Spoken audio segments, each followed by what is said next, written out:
ಇಲ್ಲ, ಅವಾಗವಾಗ ವಾರದಲ್ಲಿ ಒಂದು ದಿವಸ ಯಾವುದೋ ಒಂದು ಸಬ್ ಡಿವಿಷನ್ ಪೊಲೀಸ್ ಸ್ಟೇಷನ್ ವ್ಯಾಪ್ತಿಗೆ ಹೋಗ್ತಾ ಇದೆ. ಸೊ ಇವತ್ತು Haragiri police station, Athani police station ಮತ್ತು ಕಾಗವಾಡ ಲಾಸ್ಟಾಗಿ ಇವತ್ತು ಇಲ್ಲಿ ಬಂದಿದ್ದೀನಿ, ರಾಯಬಾಗ್ ಪೊಲೀಸ್ ಸ್ಟೇಷನ್ಗೆ ಬಂದಿದ್ದೀನಿ. So overall performance locally case investigation ಆಗ್ತಾ ಇರೋ ಕೇಸಸ್ ಡಿಸ್ಪೋಸ್ ಮಾಡ್ತಾ ಇದ್ದಾರೆ, ಟೈಮ್ಲಿ ಡಿಸ್ಪೋಸಲ್ ಆಗ್ತಾ ಇದೆ. ಮತ್ತು ಸ್ಟೇಷನಲ್ಲಿ ಬೇರೆ ಇಶ್ಯೂಸ್ ಯಾವುದೂ ಇದೆ, ಇದ್ರ ಬಗ್ಗೆ ಕಂಟಿನ್ಯೂಸ್ ಆಗಿ ನಾವು ರಿವ್ಯೂ ಮಾಡ್ತಾ ಇದ್ವಿ. DSP ಮತ್ತು ಇನ್ಸ್ಪೆಕ್ಟರ್ ಅವರು ಕೂಡ ಕರೆದು ಏನೇನು ಇಂಪ್ರೂವ್ಮೆಂಟ್ ಮಾಡಬೇಕು, ಪೊಲೀಸ್ ಸ್ಟೇಷನ್ಗಳಿಗೆ ಏನೇನು ಬೇರೆ ಬೇರೆ ಸೌಲಭ್ಯ ಎಲ್ಲ ಬೇಕಾಗುತ್ತದೆ ಅದ್ರ ಬಗ್ಗೆ ಡಿಸ್ಕಷನ್ ಮಾಡ್ತಾ ಇದ್ದೀವಿ. ಮತ್ತು ಈಗ ಟೆಕ್ನಾಲಜಿ ಯೂಸ್ ಮಾಡಿಕೊಂಡು ಹಿಂಗೆ ಕೇಸಸ್ ಬೇಗ ಡಿಸ್ಪಾಸ್ ಮಾಡೋದು, ಕನ್ವಿಕ್ಷನ್ ನಮ್ಮ ಜಿಲ್ಲೆಯಲ್ಲಿ ಭಾಳಷ್ಟು ಕಮ್ಮಿ ಇದೆ, ಅದನ್ನು ಇಂಪ್ರೂವ್ ಮಾಡೋದಕ್ಕೆ ಟೆಕ್ನಾಲಜಿಯಿಂದ ಏನೇನು ಉಪಯೋಗ ಮಾಡ್ಬೋದು ಅದ್ರ ಬಗ್ಗೆ ನಮ್ಮ ಜಿಲ್ಲೆಯಲ್ಲಿ ಟ್ರೈನಿಂಗ್ ಕೊಟ್ಟಿದ್ದೀವಿ. ಅದು ಹೆಂಗೆ ಉಪಯೋಗ ಮಾಡ್ತಾ ಇದ್ದಾರೆ ಅಂದರೆ ಅದು ಚೆಕ್ ಮಾಡೋದಕ್ಕೂ ಕೂಡ ಬಂದಿದೆ. KSP ಆ್ಯಪಲ್ಲಿ ಅನಾಮಧೇಯವಾಗಿ ನೀವು ಮಾಡೋದಕ್ಕೆ ಅವಕಾಶ ಇರ್ತದೆ, ಅದು ನನ್ನ ಗಮನಕ್ಕೆ ಬರ್ತದೆ.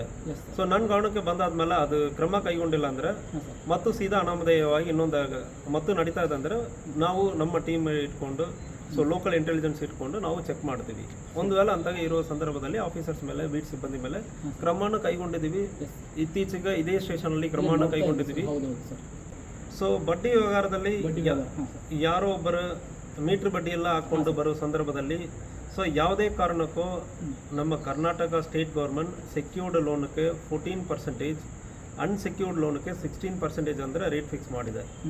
ಮತ್ತು NBFCs ಮತ್ತು RBI ಪ್ರಕಾರ ರೇಟ್ ಫಿಕ್ಸ್ ಮಾಡಿದ್ದಾರೆ. ಐ ಥಿಂಕ್ 24ಕ್ಕೆ ಫಿಕ್ಸ್ ಮಾಡಿದ್ದಾರೆ. ಇಲ್ಲಿ ಮನಿ ಲೆಂಡರ್ಸ್ 1 ಲಕ್ಷ ರೂಪಾಯಿ ಒಂದು ವರ್ಷಕ್ಕೆ ಕೊಡುವ ಸಂದರ್ಭದಲ್ಲಿ ಮ್ಯಾಕ್ಸಿಮಮ್ 16,000 ರೂಪಾಯಿ ವಡ್ಡಿ ತಗೊಳ್ಳೋದಕ್ಕೆ ಅವಕಾಶ ಇದೆ ಮನಿ ಲೆಂಡರ್ಸ್. ಅದಕ್ಕಿಂತ ಜಾಸ್ತಿ ತಗೊಳ್ತಾರಂದ್ರೆ ನೀವು ಒಂದು DC ಅವ್ರಿಗೆ ಗಮನಕ್ಕೆ ತೊಗೊಂಡು ಬರಬಹುದು. ಒಂದು ವೇಳೆ ಅವರು ಗಲಾಟೆ ಮಾಡ್ತಾರಂದ್ರೆ ಮತ್ತು ಬೆದರಿಸ್ತಾರಂದ್ರೆ ಪೊಲೀಸ್ ಕಂಪ್ಲೇಂಟ್ ಕೊಡ್ತಾರಂದ್ರೆ ನಾವು ಕಂಪ್ಲೇಂಟ್ ತಗೊಂಡು ಅರೆಸ್ಟು ಮಾಡ್ತೀವಿ. ಇನ್ಸ್ಪೆಕ್ಟರ್ ಅವರು ಮತ್ತು ಸಬ್ ಇನ್ಸ್ಪೆಕ್ಟರ್ಗಳು ಮತ್ತು ನಮ್ಮ ಪೊಲೀಸ್ ಸಿಬ್ಬಂದಿಗಳು ಬಹಳಷ್ಟು ಇತ್ತೀಚೆಗೆ ಬಹಳಷ್ಟು ಇಂಪ್ರೂವ್ಮೆಂಟ್ ಮಾಡಿದ್ದಾರೆ. ಬಹಳಷ್ಟು ಟ್ರ್ಯಾಕ್ಟರಲ್ಲಿ ಸೌಂಡ್ ಬಾಕ್ಸಸ್ ಸೀಸ್ ಮಾಡಿದ್ದಾರೆ, ಮರಳು ದಂಡೆ ಯಾವುದು ನಡೀತಾ ಇರೋದನ್ನು ಸ್ಟಾಪ್ ಮಾಡಿದ್ದಾರೆ. ಮತ್ತು ಈಗ ಇದೇ ವಿಚಾರದಲ್ಲಿ ಯಾವುದು ಅಕ್ರಮ ಸಾರಾಯದಲ್ಲಿ ಕೂಡ ಬಹಳಷ್ಟು ಸೀಸ್ ಮಾಡಿದ್ದಾರೆ.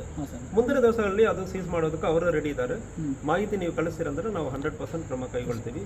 ಯಾವುದೇ ನಿಮಗೆ ಅಸಮಾಧಾನ ಇರೋ ಸಂದರ್ಭದಲ್ಲಿ ನೀವು ಮತ್ತು ನಮ್ಮ ಲೆವೆಲ್ಗೆ ನೀವು ಒಂದು ವೇಳೆ ಇದು KSPಯಲ್ಲಿ ನಾನೇ ಪರ್ಸನಲ್ ಆಗಿ ಮಾನಿಟರ್ ಮಾಡ್ತಾ ಇದ್ದೀನಿ. ಕರ್ನಾಟಕ ಸ್ಟೇಟ್ ಪೊಲೀಸ್ ಅಪ್ಲಿಕೇಶನ್ ಅಂದರೆ ಅಪ್ಲಿಕೇಶನ್ ಇದೆ, ಆಲ್ರೆಡಿ ನಾವು ವಿಡಿಯೋನ ಅದ್ರ ಬಗ್ಗೆ ಬಿಟ್ಟಿದ್ದೀವಿ. ಸೊ ಅದರಲ್ಲಿ ನೀವು ಮಾಹಿತಿ ಕಳಿಸ್ತೀರಂದ್ರೆ ಅದು ನನ್ನ ಪರ್ಸನಲ್ ಗಮನದಲ್ಲಿ ಇರ್ತದೆ. ಯಾವ ಏರಿಯಾನಲ್ಲಿ ಏನು ನಡೀತಾ ಇದೆ ಅಂದರೆ ಅದು ನಾವು ಥರ್ಡ್ ಪಾರ್ಟಿ ನಮ್ಮ ಕಂಪ್ಲೇಂಟ್ ಕೊಡೋಕ್ಕೆ ಬರೋರು ಇವರ ಜೊತೆನೂ ಕೂಡ ನಾನು ಮಾತಾಡ್ತಾ ಇರ್ತೀನಿ. ನಿಮ್ಮ ಊರಲ್ಲಿ ಈಗ ಹೆಂಗೆ ಇದೆ, ಯಾಕೆ ಅಕ್ರಮ ಚಟುವಟಿಕೆಗಳು ನಡೀತಾ ಇದೆ. ಸೊ ನನಗೆ ಒಂದು ವೇಳೆ ಇರುವ ಸಂದರ್ಭದಲ್ಲಿ ಬೇರೆ ಟೀಮ್ ಕಳಿಸಿ ನಾವು ಕ್ರಮ ಕೈಗೊಳ್ತೀವಿ. ಸರಿ, ಮಟ್ಕ ಬಗ್ಗೆ ನೀವು ಯಾವುದು ಮಾಹಿತಿ ಕೊಡ್ತೀರಂದ್ರೆ ನಾವು 100% ಮಾಡೋದಕ್ಕೆ ರೆಡಿ ಇದ್ದೀವಿ. ಮಾಹಿತಿ ಕೊಟ್ಬಿಟ್ಟು ಪರ್ಟಿಕ್ಯುಲರ್ ಮಾಹಿತಿ ಅನಾಮಧೇಯವಾಗಿ ಕೊಡಿ, ನಿಮ್ಮ ಹೆಸರೆಲ್ಲ ಹಾಕಿ ಕೊಡಬೇಕಂದ್ರೆ ಏನಲ್ಲ. ಇದು ಡಿಪಾರ್ಟ್ಮೆಂಟ್ ಅಲ್ಲಿ ಆರ್ಗನೈಸ್ಡ್ ಆಗಿ ಕರ್ನಾಟಕ ಸ್ಟೇಟ್ ಮೊಬೈಲ್ ಅಪ್ಲಿಕೇಶನ್ ಅಂದ್ರೆ ಒಂದು ಇದೆ.